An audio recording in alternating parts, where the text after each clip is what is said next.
Сәлем достар, бүгінгі видеода сіздерге пияз қабығының пайдасы жайында айтатын боламын. Пияздың емдік қасиетін көпшілігіміз білеміз. Суықтап ауырғанда көбірек пияз жейміз. Мұрыннан су аққанда пияздың сөлін тамызамыз. Тіпті жүрек пен бүйрек ауруына да пияздың шипасы бары белгілі. Ал пияздың қабығы туралы не білесіз? Оның емдік қасиеті орасан зор екенін естігенсіз бе? Егер де осы тақырып қызықтырса, видеоны соңына дейін көріп менімен бірге болыңыздар.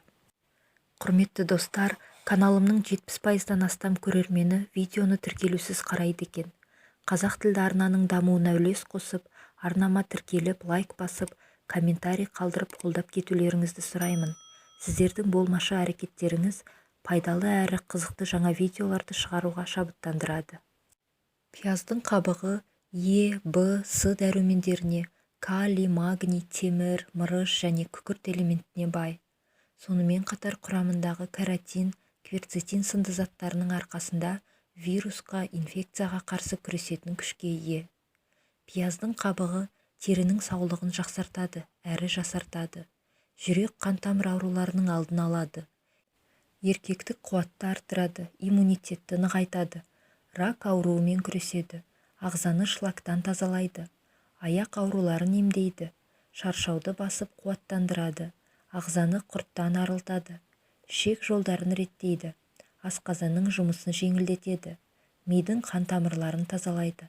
Қан қысымын қалпына келтіреді. Қақырықты түсіреді.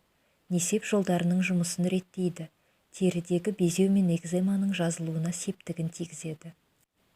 Пияздың қабығы қалай емдейді? Жүрек қан тамыр жүйесін қуаттандырады. Қанның ұюын болдырмайды.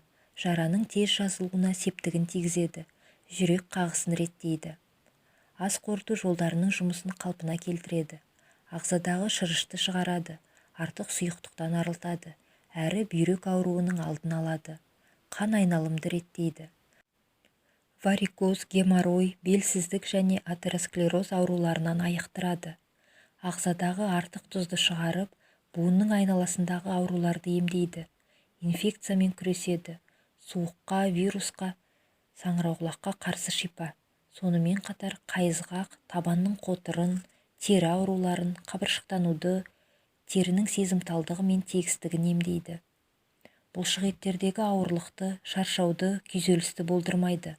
Сондай-ақ шаштың түсуін тоқтатып, қайраттандырып, қуаттандырады, әрі жылтырлығын арттырады. Пияздың қабығын қалай дайындайды? Бүйректі емдеу үшін 2 ас қасық ұсақталған пияздың қабығын 2 стақан суға салып, отқа қою керек.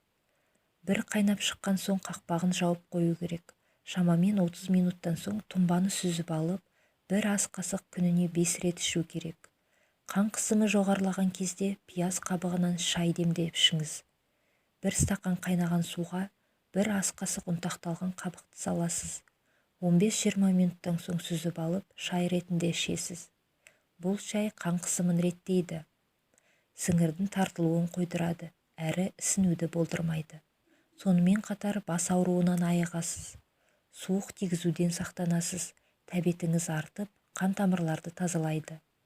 Ал холестериннен құтылып, тамырдың саулығын арттырғыңыз келсе, мына тұнбаны дайындап ішесіз. Ол үшін 1 ас қасық ұнтақталған қабықты 1 стақан араққа саласыз. 2 аптадай күн тимейтін жерге тұндырып қою керек. 2 аптадан кейін тұнбаны сүзіп алып, 20 тамшы өсімдік майын қосасыз. Дайын болған тұнбаны 2 апта бойы тамақтанудан жарты сағат бұрын қабылдаңыз. Жүрек ауруын емдеу үшін 2 ас қасық пияздың қабығын, жарты ас қасық бақбақ тамырын және жарты ас қасық мыңжапырақ шөбін араластырыңыз. Оны 1,5 литр қайнаған суға салып тұндырасыз. Шамамен 15-20 минуттан соң сүзіп алып, 150 мл-ден ішесіз. Емді тамақтанудан 1 сағат бұрын қабылдайсыз. Емделу мерзімі 10 күнді құрайды. Құрметті достар, видео ұнаған болса, лайк басып кетіңіздер және алда қандай тақырыпта видео көргіңіз келетінін комментарийге жазып кетіңіздер. Мен үшін ол өте маңызды. Видеоны соңына дейін көргеніңіз үшін алғыс айтамын.